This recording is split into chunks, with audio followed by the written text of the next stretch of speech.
व्रत त्योहार कथा subscribe this channel, press the bell icon. जय माता दी। आप सभी का हमारे YouTube चैनल पे बहुत बहुत स्वागत है। आइए आज जानते हैं वर्ष 2021 में छठ का व्रत कब किया जाएगा, नहाय खाए कब होगा, खरना कब होगा, संध्या अर्घ और सुबह का अर्घ कब किया जाएगा। तो आइए जानते हैं इन सबों के बारे में और शुभ मुहूर्त के बारे में।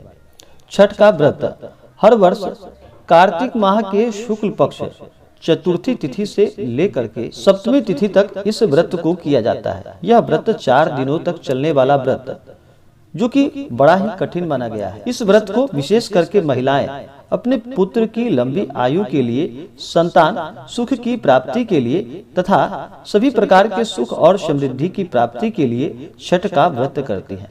यह व्रत बहुत से जगहों पर पुरुष भी करते हैं जो कि केवल अर्घ देते हैं, और महिलाएं जो डाला उठाती हैं। चतुर्थी तिथि के दिन नहाय खाए का व्रत किया जाता है। पंचमी को खरना का, षष्ठी तिथि को संध्या अर्घ और सप्तमी तिथि को सुबह का अर्घ देते हुए फिर पारण किया जाता है। यह व्रत भारत वर्ष में बड़े ही हर्ष और उल्लास के साथ इस व्रत को मनाया जाता है। विशेष करके इस व्रत को बिहार, झारखंड, उत्तर प्रदेश, नेपाल आदि में भी मनाया जाता है।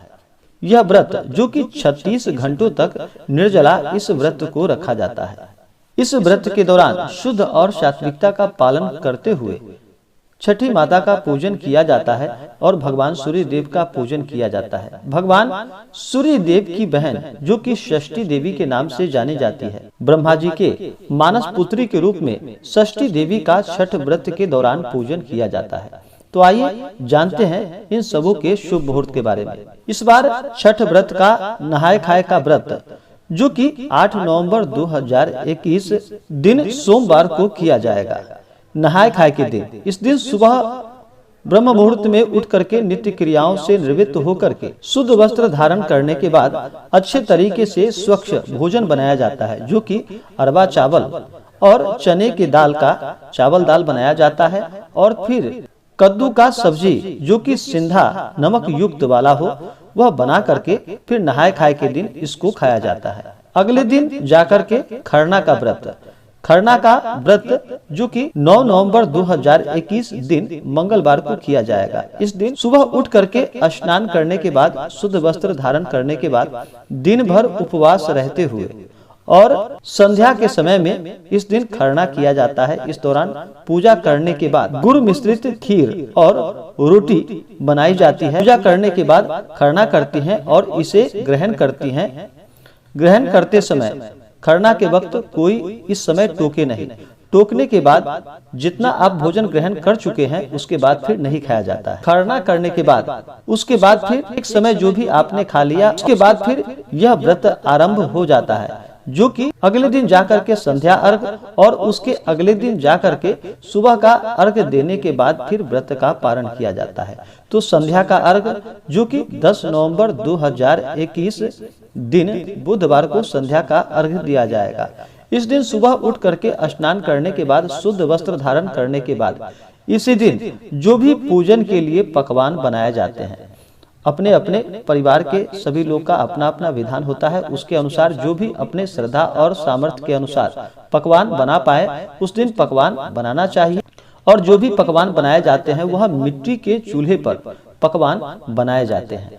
उसके बाद संध्या के समय संध्या अर्घ दिया जाता है। इस दिन सूर्योदय सुबह 6:03 और सूर्यास्त शाम 5:04 और अगले दिन जाकर के फिर उषा अर्घ, उगते हुए सूर्य को अर्घ दिया जाता है। यह 11 नवंबर 2021 दिन गुरुवार को सुबह का अर्घ दिया जाएगा।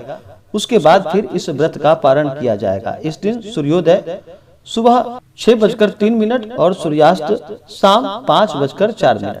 छठ व्रत में पूरे नियम और निष्ठा का पालन करना चाहिए। इस दिन सुबह में अर्घ देते हुए फिर उसके बाद व्रत का पारण किया जाता है।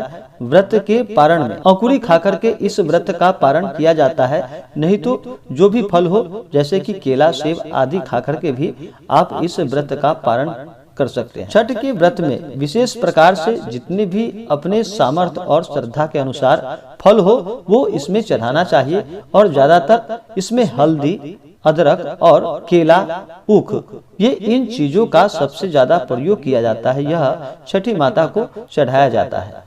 छठ व्रत के दौरान पूरे नियम और निष्ठा का पालन करना चाहिए। शुद्ध और सात्विकता का पालन करना चाहिए। इस दौरान किसी के ऊपर क्रोध नहीं करना चाहिए। अपने मन में किसी के प्रति ईर्ष्या या द्वेष का भाव नहीं लाना चाहिए। ब्रह्मचर्य का पालन करते हुए इस व्रत को करना चाहिए। तो आशा करता हूँ कि यह जानकारी आपको अच्छा लगा हो। ऐसे ही ज्ञानवर्धक जानकारियाँ प्राप्त करते रहने के लिए हमारे इस चैनल को लाल बटन दबा करके सब्सक्राइब करें, ताकि मेरे वीडियो का नोटिफिकेशन आपके पास सबसे पहले पहुंचे। वीडियो को लाइक और शेयर करें। जय माता दी। धन्यवाद।